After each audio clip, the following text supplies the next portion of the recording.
Assalamualaikum warahmatullahi wabarakatuh. Selamat pagi anak-anak semuanya. Bagaimana kabarnya hari ini? Sehat ya? Alhamdulillah. Baik, anak-anak, pagi ini Pak Misbah akan mengajak kalian untuk kembali belajar IPA.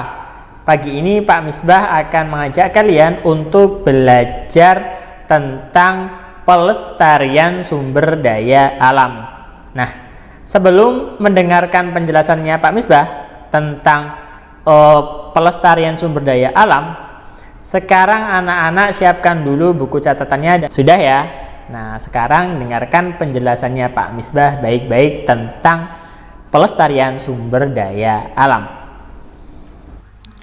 Sumber daya alam atau yang disingkat SDA. Apakah sumber daya alam itu? Sumber daya alam adalah semua bahan yang ditemukan di alam dan dapat dimanfaatkan untuk memenuhi kebutuhan hidup manusia. Sumber daya alam atau SDA terbagi menjadi dua. Yang pertama, sumber daya alam hayati. Sumber daya alam hayati merupakan sumber daya alam berupa benda-benda hidup seperti hewan dan tumbuhan.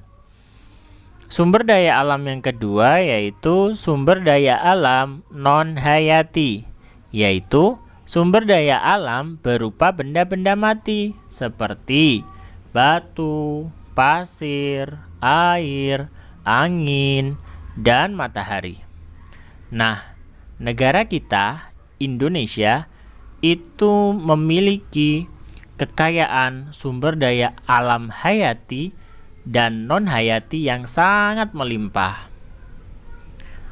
Tapi sayangnya, menurut data dari Kementerian Lingkungan Hidup dan Kehutanan, telah terjadi kerusakan 462,4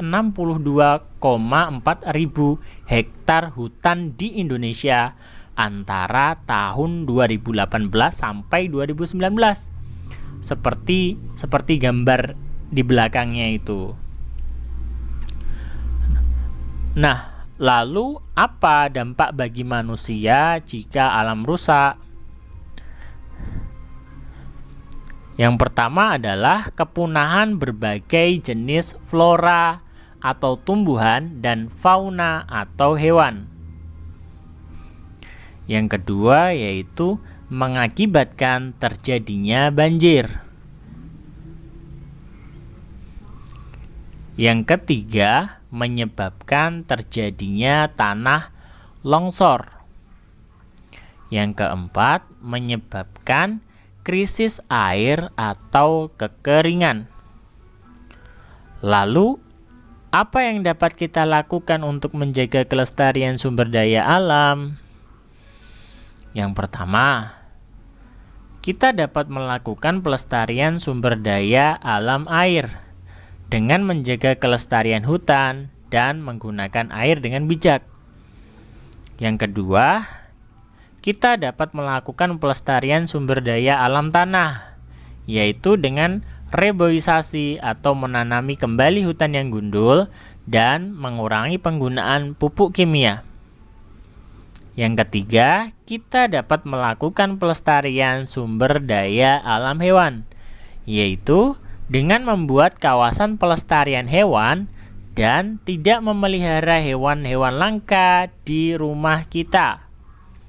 Yang keempat, kita dapat melakukan pelestarian sumber daya alam tumbuhan, yaitu dengan membuat kawasan pelestarian tumbuhan atau yang disebut sebagai cagar alam dan menghukum para penebang hutan. Yang kelima, kita dapat melestarikan sumber daya alam tambang, yaitu dengan cara menghemat penggunaan bahan bakar seperti bahan bakar bensin, solar, pertamax, pertalite, dan lain sebagainya. Kemudian kita juga dapat mendaur ulang logam. Nah, baik. Itu tadi penjelasannya Pak Misbah mengenai berbagai macam cara untuk melakukan pelestarian sumber daya alam. Nah, cukup sekian dari Pak Misbah. Pak Misbah akhiri. Wassalamualaikum warahmatullahi wabarakatuh.